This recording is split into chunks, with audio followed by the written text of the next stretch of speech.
শিক্ষার্থীবৃন্দ, বিচিত্র এই বাংলাদেশ, ষড়ঋতুর দেশ বাংলাদেশ, ক্ষণে ক্ষণে প্রকৃতি তার রূপ বদলায়। এখন আমাদের ঋতু বদলানোর দিক হিসাবে শীতকাল, শীতের হিমেল হাওয়া শুরু হয়েছে। এই শীতের হিমেল হাওয়ায় তোমাদের উষ্ণ অভ্যর্থ জানিয়ে আজকের অনলাইন ক্লাস শুরু করছি। আমি মোহন বিশ্বাস।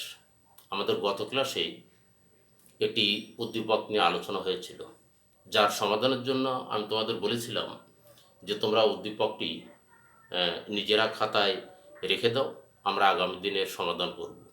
এবং এই উদ্দীপক থেকে আমরা গতদিন শিখেছিলাম কিভাবে অগ্রদত্ত পদ্ধতিতে খুচরা নকদান বই প্রস্তুত করতে হয়। এবং আমি তোমাদের বলেও রেখেছিলাম যে আগামী ক্লাসে এই একই উদ্দীপক থেকে আমরা বহুঘরা পদ্ধতিতে একটি খুচরা নকদান বই প্রস্তুত করব। সেই একই উদ্দীপকের আলোকে আমরা আজকে বহুঘরা নকদান বই শুরু করতে যাচ্ছি। তবে তার আগে আমাদের একটা বিষয় ছিল, যেটা কিনা যে জনাব মফিজের বিবিধ খরচের পরিমাণ নির্ণয় করো, এই সমস্যাটার সমাধান আমাদের করা ছিল না।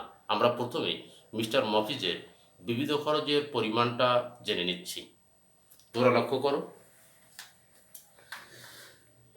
আমরা হোয়াইট বোর্ডে লিখেছি মিস্টার মফিজের বিবিধ খরচের পরিমাণ নিম্নরূপ।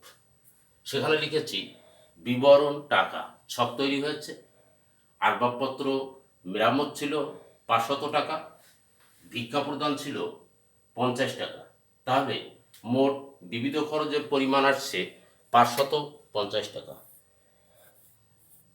আমরা বদ্ধ করে দিলাম। আমরা এখানে আরো একটি সংজ্ঞা ভালো করে জেনে নিই। খুচরা নকদান বই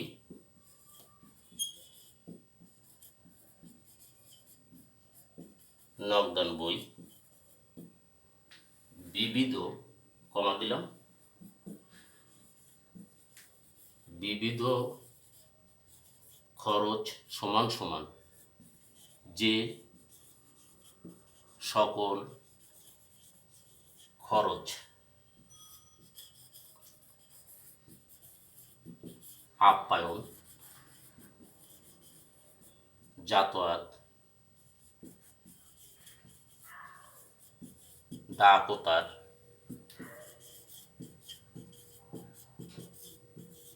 মণিহারি, এই চারটে ব্যয়ের অন্তর্ভুক্ত করা যায় না। যদি আমরা দেখি উদ্দীপক থেকে যে ব্যয়গুলো প্রদর্শিত আছে বা দেওয়া আছে, তার থেকে তার সাথে আসবাবপত্র মেরামত, এটা আপ্যায়ন সামঞ্জস্য নয়, বা আপ্যায়নের সাথে আসবাবপত্র মেরামতের সম্পর্ক নাই, যাতায়াতের সাথে সম্পর্ক নাই, ডাক ও তারের সাথে সম্পর্ক নাই, মণিহারির সাথে সম্পর্ক নাই। এই জন্য এগুলোকে আমাদের লিখতে হলো বিবিধ খরচ। এখানে আমরা আর একটা জিনিস মনে রাখি, খুচরা নকদান বইতে খরচের খাতগুলিকে আমরা 5 ভাগে ভাগ করেছিলাম, যেটা ছিল 1 আপ্যায়ন খরচ, 2 যাতায়াত খরচ, 3 ডাক ও তার, 4 মণিহারি। 4 রকমের ব্যয়, যদি খরচগুলিকে অন্তর্ভুক্ত করা না যায় তা যাবে বিবিধ খরচের আওতায়। এখন আমরা মিস্টার মফিজের খুচরা নকদান বইটি প্রস্তুত করব। তোমরা আমার সাথে সাথে ছক তৈরি করে ফেলো, সুবিধা হবে।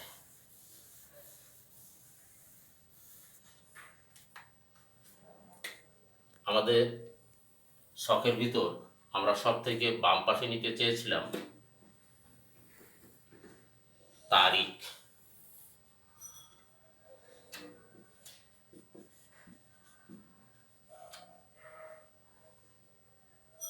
এরপর একটু ভুল হলো, সব থেকে বাম পাশের ঘরটা আমাদের থাকবে প্রাপ্ত টাকা।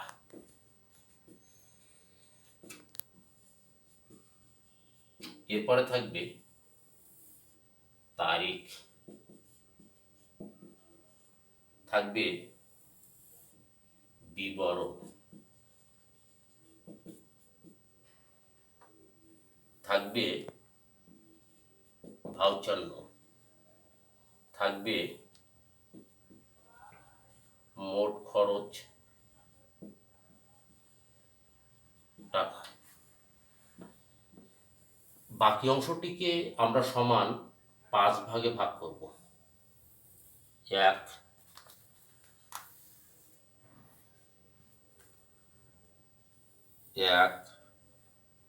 2, 3, 4, 5। সব থেকে উপরে আমরা লিখে দেব খুচরা খরচের বিশ্লেষণ। এখানেই একবার আমরা লিখে দিই টাকা। আপ্যায়ন, যাতায়াত, ডাক ও তার,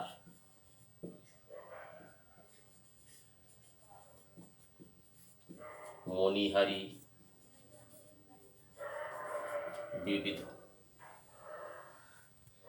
উদ্দীপকটি তোমাদের কাছে আছে, তোমরা উদ্দীপকে লক্ষ্য করো। এটা 2019 সালের জানুয়ারি 1 তারিখে আমাদের প্রারম্ভিক উদ্ধৃত ছিল। প্রারম্ভিক উদ্ধৃতিটা আমরা বিবরণের ঘরে লিখছি।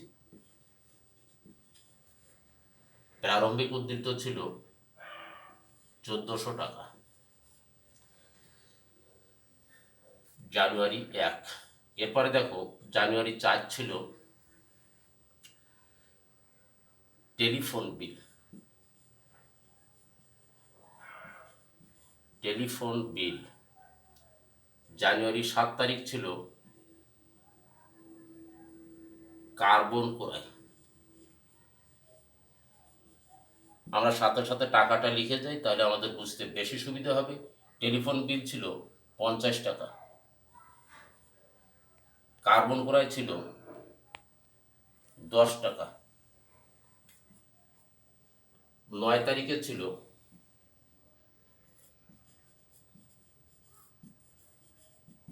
আপ্যায়ন খরচ 40 টাকা। 11 তারিখে ছিল আসবাবপত্র মেরামত 500 টাকা। 18 তারিখে ছিল ভিক্ষা প্রদান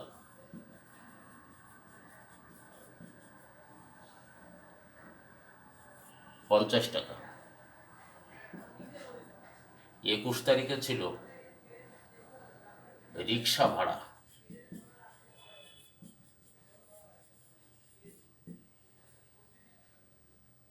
30 টাকা।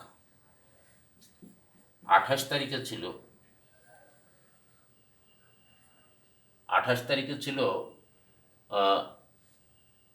খাম ক্রয়। খাম ক্রয় ছিল 20 টাকা। এখন এই টাকাগুলোকে আমাদের কি করতে হবে? কোনটা কোন খাতে যায় সেখানে দেখে দেখে দিতে হবে। প্রথমে আছে দেখো টেলিফোন বিল। এটা ডাক ও তারের আওতায় যেতে পারে। ডাক ও তারের ঘরে 50 টাকা লিখলাম। কার্বন ক্রয় আছে 10 টাকা। কার্বন ক্রয়টা আমাদের জন্য মণিহারি। মণিহারি ঘরে আমরা লিখে দিলাম 10 টাকা। এরপরে আছে আপ্যায়ন খরচ। কার্বন ক্রয়ের পরেই আমাদের আছে আপ্যায়ন খরচ। আপ্যায়ন খরচ টাকার পরিমাণ আছে 40 টাকা। আসবাবপত্র মেরামত, এটা বিবিধ খরচের আওতায় যাবে, এই জন্য বিবিধর ঘরে আমরা লিখলাম 500 টাকা। ভিক্ষা প্রদান, এটাও আমরা বিবিধ খরচের ঘরে একটু আগে দেখালাম 50 টাকা। রিক্সা ভাড়া 30 টাকা, এটা যাবে যাতায়াতের ঘরে। খাম ক্রয়, এটাও তোমার ডাক ও তারের ঘরে যাবে আরো 20 টাকা। আমাদের করণীয় ক্ষেত্রে আমরা এখানে একটা দাগ দেব। মোট প্রাপ্ত টাকা 1400, যোগফল নামাবো। এখানে আরেকটি দাগ দিয়ে মোট খরচ যেগুলো আছে, মোট খরচটাকে আমরা দেখে নিই। সেখানে আমরা লক্ষ্য করলাম 50 টাকা যোগ 10, 60, 40, 100, 500 আর 100, 600, 650, 680, 20 টাকা, 700 টাকা। আমাদের প্রাপ্ত টাকার ঘরে যে 1400 টাকা মোট খরচের নিচে আনলাম। 700 এবং 1400 পার্থক্য 700 টাকা। আমরা জানি জানুয়ারি মাস 31 তারিখে হয়। আমরা এখানে লিখে দিলাম ব্যালেন্স সিডি। যে তারিখে ব্যালেন্স সিডি হবে তার পরবর্তী মাসে 1 তারিখে ব্যালেন্স বিডি হিসাবে ওই টাকাটাকে নিয়ে যেতে হবে। আমরা এখানে লিখলাম বাকি 700 টাকা। জানুয়ারির পরে আসে তোমার ফেব্রুয়ারি মাস, ফেব্রুয়ারি 1, সালটা আমরা আবারও ব্যবহার করব 2019, নাম লিখে দেব ব্যালেন্স বিডি। এখন আমাদের আরও কিছু কাজ বাকি রয়ে গেল। সেই বাকি কাজগুলো বলতে আমি কি বোঝাতে চাচ্ছি, এই যে আপ্যায়ন, জাতোয়াত, ডাকতার, মণিহারি, বিবিধ, প্রত্যেকটা ঘরে আমরা টাকা লিখেছি। এই টাকার যোগফলগুলো আমাদের নামাতে হবে। আমরা এখান থেকে তোমরা খেয়াল রাখবা, মোট খরচ যেখানে যোগফল সৃষ্টি হয়েছে এবং যেখানে ব্যালেন্স সিডি লিখেছ তার মাঝ বরাবর একটা দাগ টেনে দাও। 500 যোগ 50, 550, অনলি 10, 50 আর 20, 70 টাকা। এই কলামে আছে 30 টাকা, এই কলামে আছে 40 টাকা। এর প্রত্যেকটা টাকাকে আমরা এক দাগে বদ্ধ করে দিলাম এবং এখানে তোমাদের ছোট্ট ছোট করে লিখতে হবে খতিয়ান পৃষ্ঠা। এর একটা ব্যাখ্যা আমি একটু বলে নি। দেখো, খুচরা নকদান বইয়ের সাথে সাথে আপ্যায়ন খরচের জন্য একটা খতিয়ান হয়, যাতায়াত খরচের জন্য একটা খতিয়ান হবে, ডাক ও তার খরচের জন্য একটা খতিয়ান হবে, মণিহারির জন্য একটি খতিয়ান হবে, বিবিধ খরচের জন্য একটা খতিয়ান হবে। এই জন্য প্রত্যেকটা ব্যয়ের নিচে আমরা লিখে দিচ্ছি খতিয়ান পৃষ্ঠা, খতিয়ান পৃষ্ঠা, খতিয়ান পৃষ্ঠা। অর্থাৎ আমাদের 5 বার লিখতে হচ্ছে খতিয়ান পৃষ্ঠা, খতিয়ান পৃষ্ঠা, খতিয়ান পৃষ্ঠা, খতিয়ান পৃষ্ঠা। প্রত্যেকটার নিচে আমাদের খতিয়ান পৃষ্ঠা লেখা হয়ে যাবে এবং এই ব্যয়গুলিকে কি করতে হবে, সংশ্লিষ্ট খতিয়ান। সংশ্লিষ্ট খতিয়ান বলতে আপ্যায়ন খরচের খতিয়ান, যাতায়াত খরচের খতিয়ান, ডাক ও তার খরচের খতিয়ান, এগুলোকে আমাদের বলা হচ্ছে সংশ্লিষ্ট খতিয়ান। তাহলে প্রতিটি খরচের যোগফল সংশ্লিষ্ট খতিয়ান হিসাবে খরচ অর্থাৎ ডেবিট করতে হবে। তোমরা লাইনটা কি করবে, খতিয়ান পৃষ্ঠার নিচে লিখে দেবে। আমরা এখানে লিখি প্রতিটি যোগফল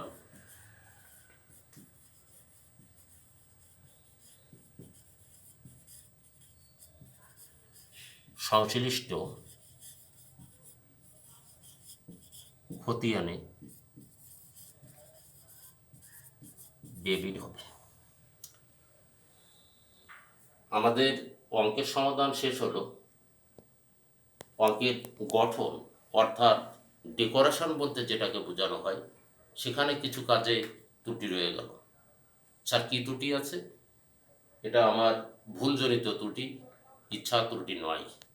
সেই ডেকোরেশনের কাজটা হবে, তোমাদের বাম পাশে লিখতে হবে ডেবিট, ডান পাশে লিখতে হবে ক্রেডিট, সব থেকে উপরে লিখতে হবে মিস্টার মফিজের খুচরা নকদান বই।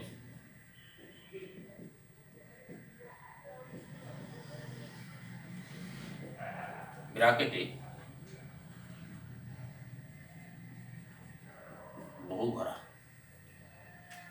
আসলে আমরা খুচরা নকদান বই দেখলাম সর্বোচ্চ 2 ভাবে করা যায়। একটি হচ্ছে অগ্রদত্ত, একটি হচ্ছে বহু ভরা।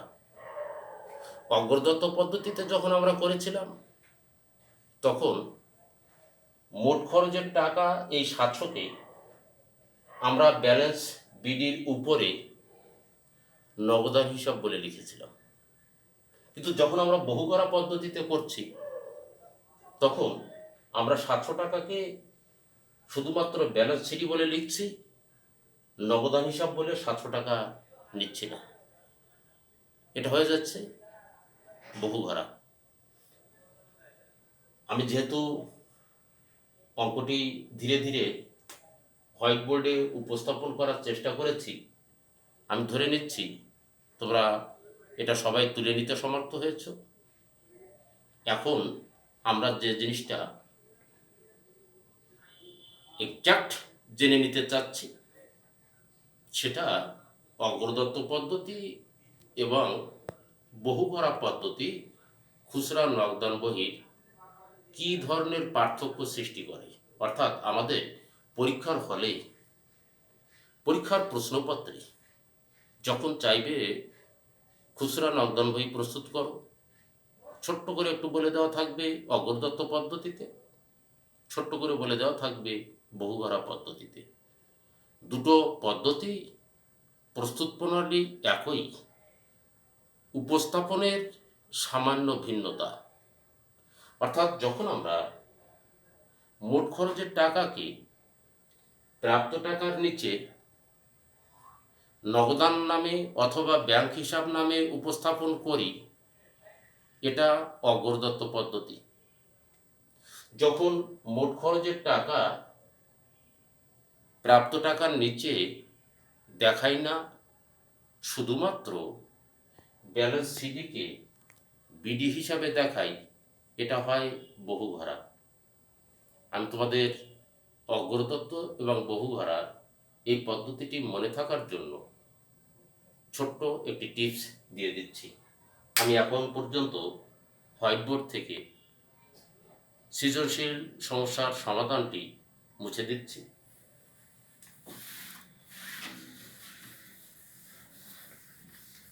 দেওয়ার পরে আমি ছোট্ট টিপসটা তোমাদের লিখে নিতে বলছি। ছোট্ট টিপসটা কি হতে যাচ্ছে, অগ্রদত্ত এবং বহুঘরার ভিতর পার্থক্য নির্ণয় প্রক্রিয়া বা পার্থক্য নির্ণয় কিভাবে করা হবে, এর জন্য তোমরা লিখে নিচ্ছ বহুঘরা সমান সমান অন্তর্জয়াকারে যা যা ব্যালেন্স সিডি তাই বিডি। এখানে মোট খরচ প্রাপ্ত টাকার নিচে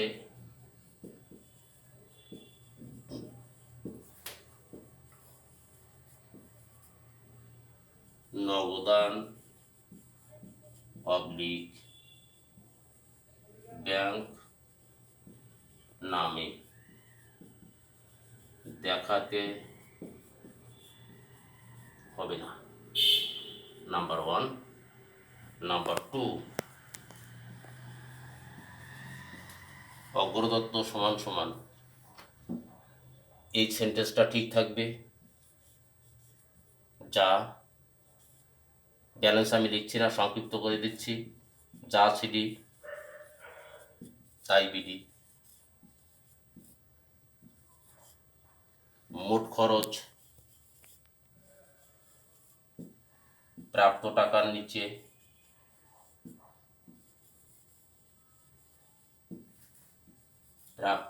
নিচে নগদান অবলিক ব্যাংক নামে দেখাতে হবে। পার্থক্য, মূল পার্থক্য তাহলে কোথায় চলে আসলো, না শব্দে। মূল পার্থক্য না শব্দে। এখানে দেখো হবে না, এখানে হবে, তাহলে আমরা মূল শব্দটা বলছি না শব্দে। যদি আমরা লক্ষ্য করি আমাদের কাছে অগ্রদত্ত পদ্ধতিতে খুচরা নগদান বই প্রস্তুত করার কথা বলছে, মোট খরচকে সব থেকে বামে প্রাপ্ত টাকার ঘরে নগদান অথবা ব্যাংক নামে দেখাতে হবে, অর্থাৎ দেখাবো। যদি এটা চায় বহুঘরা পদ্ধতি, সারা মাসে মোট যে পরিমাণ টাকা খরচ হয়েছে এই খরচের টাকাটাকে আমরা সব থেকে বামে প্রাপ্ত টাকার ঘরে নগদান অথবা ব্যাংক নামে দেখাবো না। অর্থাৎ প্রাপ্ত টাকার যোগফলের নিচে একটি টাকা, তাকে বলে বহুঘরা। প্রাপ্ত টাকার ঘরের সব থেকে যোগফলের নিচে দুটি টাকা, তাকে বলে অগ্রদত্ত। তাহলে ডিফারেন্স বিটুইন দেম, দুটের ভিতর পার্থক্য, একটায় নগদ অথবা ব্যাংক লিখছি, একটায় লিখছি না। আসলে অনলাইন মাধ্যমে প্রশ্ন করার পদ্ধতি নাই, কারণ উত্তর পাওয়ার আশা নাই। যেহেতু উত্তর পাওয়ার আশা নাই, এজন্য প্রশ্ন করার ইচ্ছাও নাই। তোমরা ভালো থাকো, সুস্থ থাকো। যেহেতু নতুন ঠান্ডার আগমন, স্বাস্থ্য সচেতন থাকবে। বাইরে খুব বেশি ঘোরাফেরা করবে না এটা বলবো না, প্রয়োজনের অতিরিক্ত বাইরে ঘোরাফেরা করবে না। ভালো থাকো, সুস্থ থাকো, সুন্দর থাকো, এ প্রত্যাশায় আজকে এখানে বিদায় নিচ্ছি। আমি মোহন বিশ্বাস।